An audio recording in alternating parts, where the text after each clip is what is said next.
Welcome to the 6th episode of The Slice, which is a bi-weekly LinkedIn Live series where Black men can talk a little shop and add a little insurance flair. My name is Justin Harris, and I am the Assistant Vice President, Regional Underwriting Manager at Peer Insurance.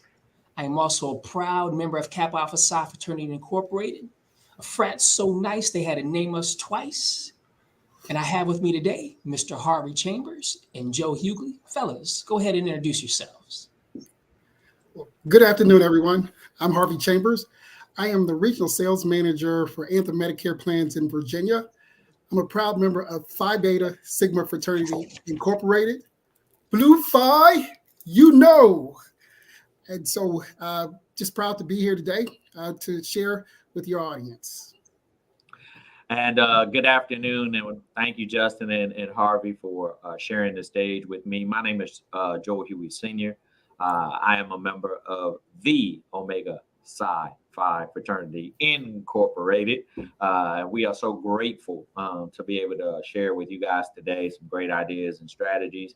I am a partner with the New York Life Insurance Company here in the Richmond, Virginia area, and we're excited to kick this conversation off. I'm glad you didn't start barking. We weren't going to talk about Harvey over here today. Yeah, well, hey. So that's how we started this conversation. Now we ain't going to talk about how we're going to end this conversation. But you know where we come from. You know Phi Beta Sigma Fraternity Incorporated. You know that, right? No, I never heard of it. Yeah. Okay. Well, after today, you will know us. Just remember that, when we started, our founders said this. They said we are the inclusive rather than the exclusive we. So just wanted you to know, as we start this conversation, the foundation of this is that Phi Beta Sigma Fraternity has always been at the forefront of talking about inclusion when it comes to all areas of life. Spell inclusion. And I totally get that. And the great thing about inclusion is when you can't do something else, then you have to create something that includes all the people who couldn't get involved. So we totally understand following up and having those doors, but we focus our attention, of course, on building men, good, strong men. So manhood, we want to work on our scholarship, making sure we're improving in that area, perseverance, sticking it out, getting it done. And then uplifting our communities, making sure that we continue year after year creating when all else fails, you just got to achieve in every field of human endeavor. Yo to the news. Yeah. But for us, it's cultural service and service for humanity. So we've always been at the forefront of that as well. But yeah. But let's topic at hand though. We are all a part of great organizations that are striving to achieve in any field that they are in, right? But what I really want to pick your guys' brain on. So there are a lot of benefits of our organizations, right? you think about the personal benefits, the professional benefits, right? One of the things that I think is really untapped is just how we can get more African American men introduced to this industry, right? And I would love just to kind of tap into you guys' mind. What do you think is one of the things that we can do just to get more people introduced to this particular industry, right?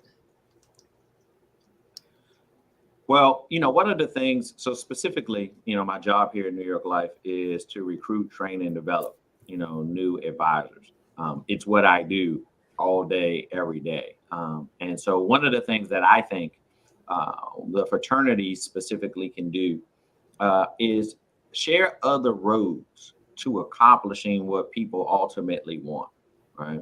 One of the huge advantages of being a producer in this industry is, unlimited amount of income, the flexibility and control of my time, and then the fact that I actually get to make an impact in people's lives, right? And there are very few careers that really offer you all three of those things. And I think when we're talking to our young men and who are striving and thinking about, which career paths they want or what directions they want to go, we need to open up our minds, open up our doors, and open up communication to say, hey, you might want to, think about the insurance or financial services industry, because some of the things that you're saying that you want, this industry can provide.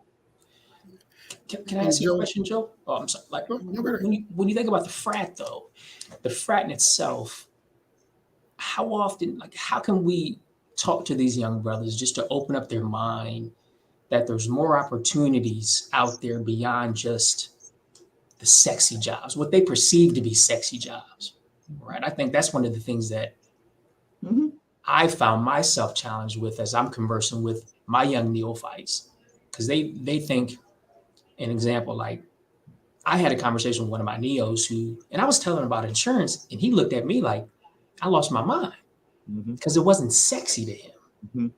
But then when he also told me what he was getting paid for a job, right?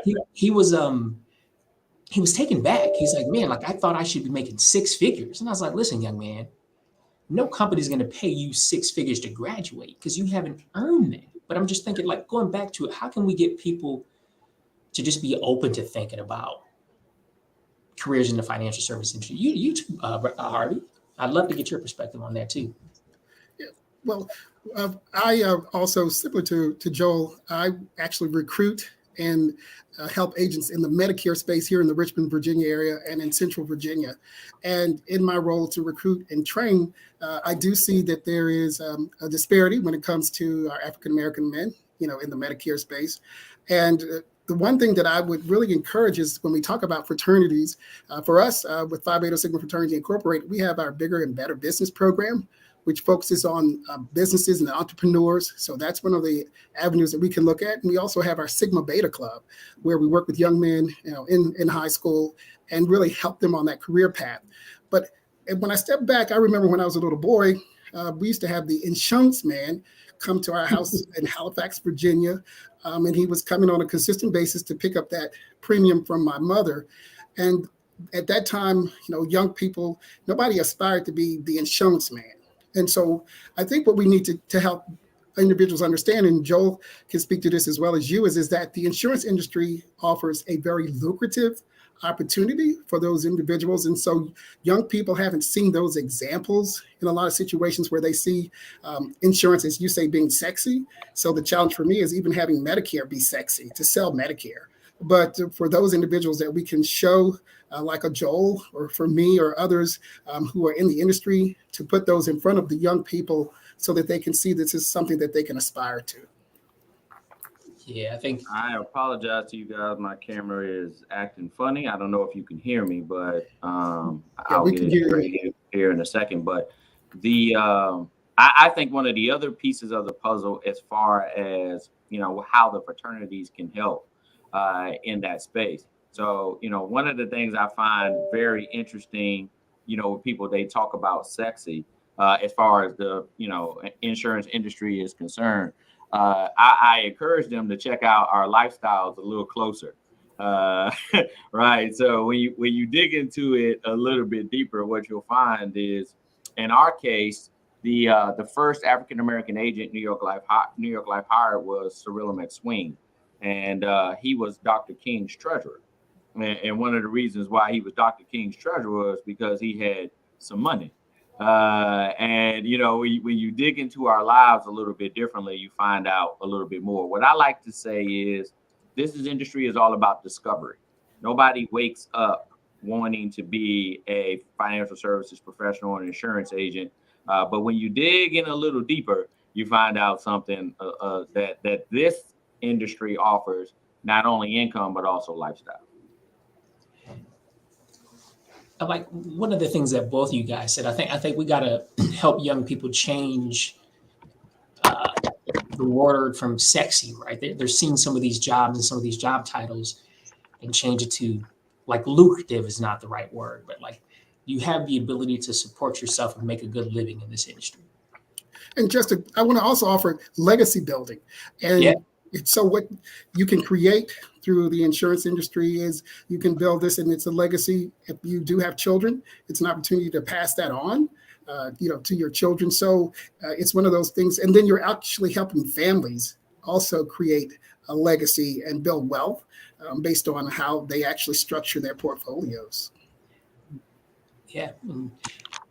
I think a piece from, as you think about fraternities, you think about the networking that you have within your organizations, right? I think as we think about the insurance industry, I think there's an opportunity for us to connect and foster a better neighborhood in collaboration amongst the insurance industry as well, right? Thoughts on how we can do that better across the insurance industry of Black Americans, of African Americans as well? Well, go ahead, Joe. Go ahead, Harvey. No, go ahead. Go ahead. I'll yield this one time to a cue. Go ahead, sir. What I was going to say is, I think one of the ways is by spreading the information about organizations. So NAIA and NAIFA, as an example, are places that, we can meet together, collaborate together, learn more about each other, how to help each other, grow and get into those spaces. And then also see the industry in its full breadth, right? So you are in the underwriting space, I believe, and then Harvey's in the Medicaid space, and I'm in the life insurance and investment space. And I think a lot of times people hear insurance and they lump it all into one category, right? In our organization, we have development managers, we have compliance managers. I mean, there's lots of different roads within this industry to get you to where you want to be. And I think if we continue to drive people to the different organizations, it gives them an opportunity to see the industry in a different way. And then I also think is if, we then go and support the fraternities at their meetings and their organizations and continue to be much more visible. We got to be more visible in this industry. And I think that's one of the things that, insurance agents in the past didn't want to do. But I think we got to be more visible. They got to be able to see us. I agree. It's that visibility piece, Joel, and then it's also, as fraternities and the brotherhood piece of that is actually now focusing on brothers and men and helping them actually. And I like this title because when you talk about the barbershop talk, for those of us who don't go to the barbershop anymore, but when you are in the barbershop, that's a great place to actually have these constant discussions as well, because it's about educating the community about what we do and what's out there that's available.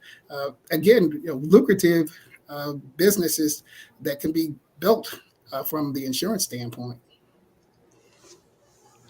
Yeah, I think the point of being more visible in the fraternity setting, the meetings, right? I think it's just the education piece, right? Like if I tell people like underwriting, they have no idea what that is, none at all, right? But trying to explain it to them in like layman's terms.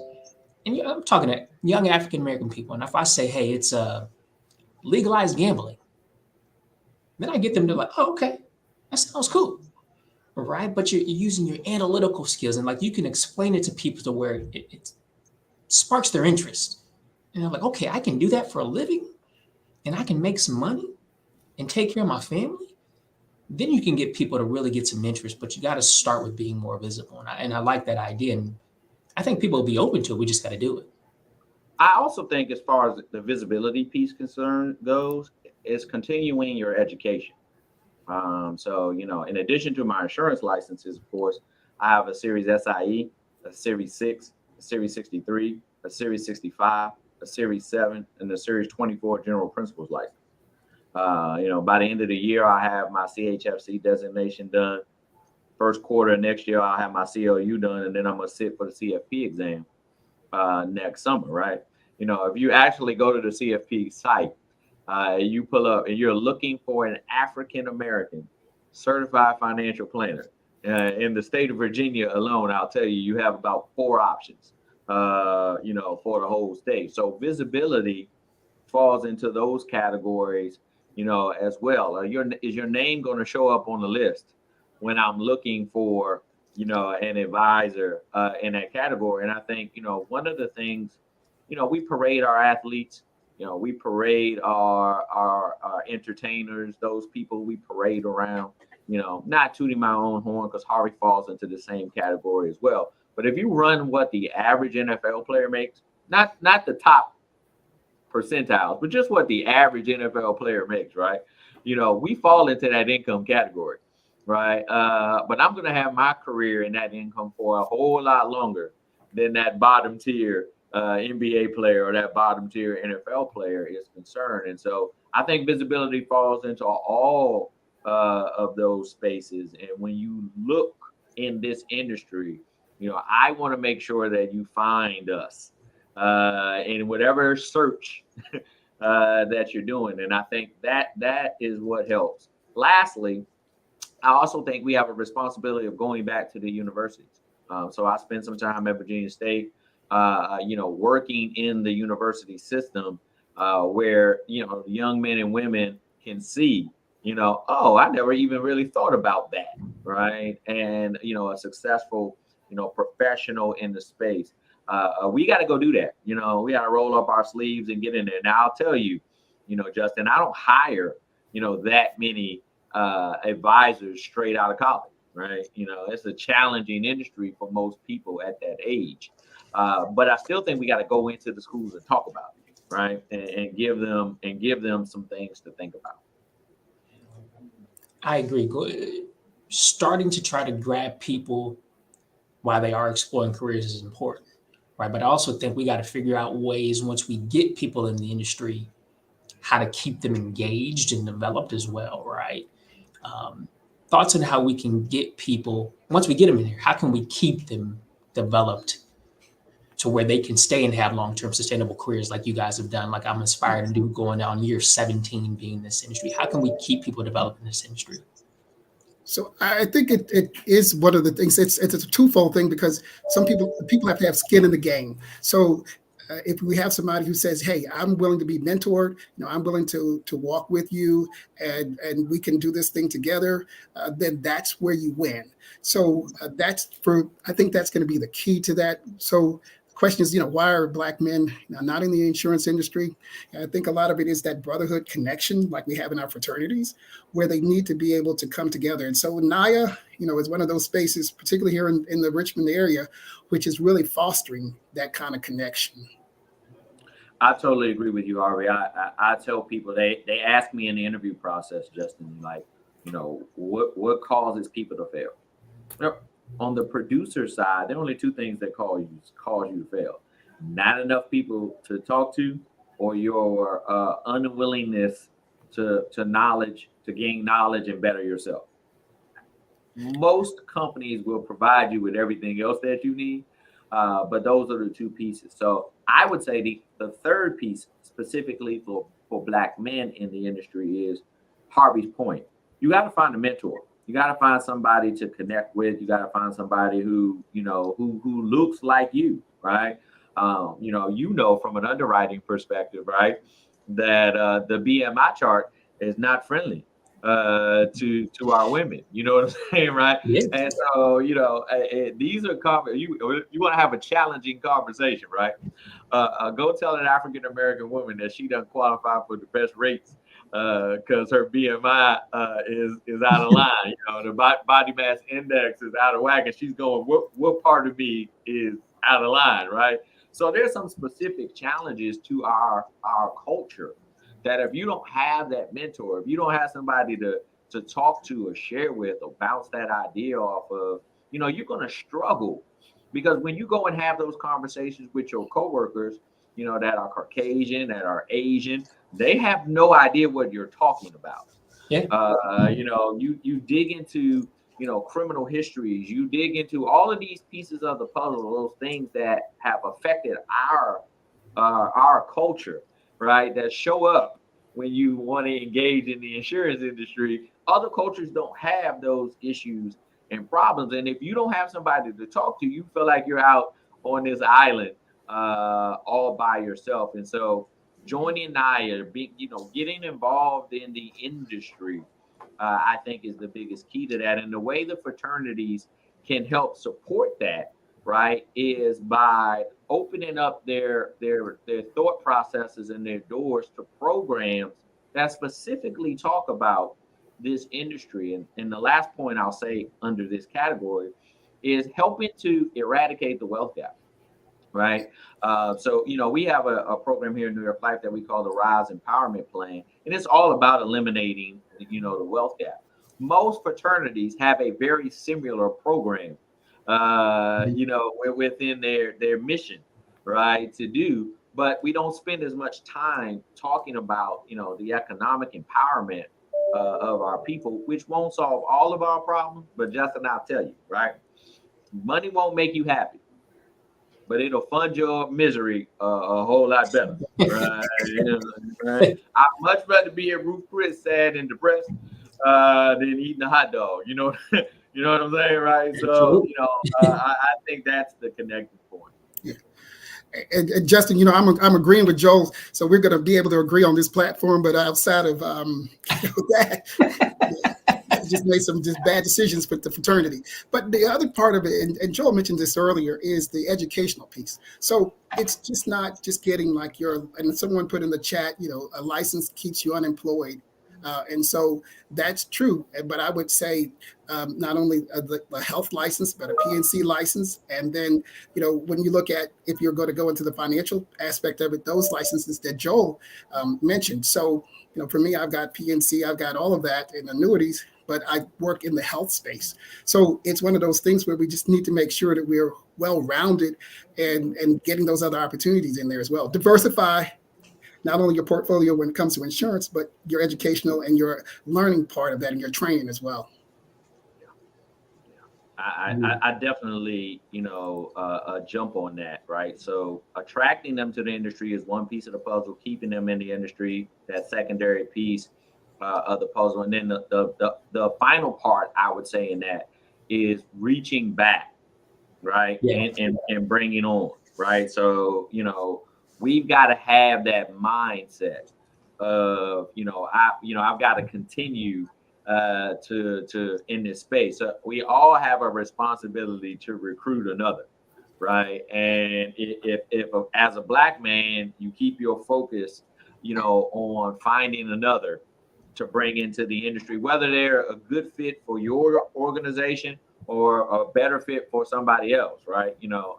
Harvey has years of experience and a wealth of knowledge. Everybody's not a good fit for me, right? So I'm comfortable, saying, hey, look, we might not be a good fit for you, but that might be a better fit for you. You might want to go, and I know his leadership, will help. He's not necessarily going to stand on manhood properly, but his leadership, will help in that space. And you can have a great career. So we got to take on that mental space. If I got to go find my replacement, to continue on in each organization, right? You got to go find somebody else that's going to be there when you're gone. Yeah, I think that's it's one of the challenges. We have to go find people to introduce them to this great industry of ours. We've got to mentor them and kind of cultivate their minds. And one of the things that I've often found challenging is Black men I find don't often network as well as others. Mm-hmm. And that's concerning to me.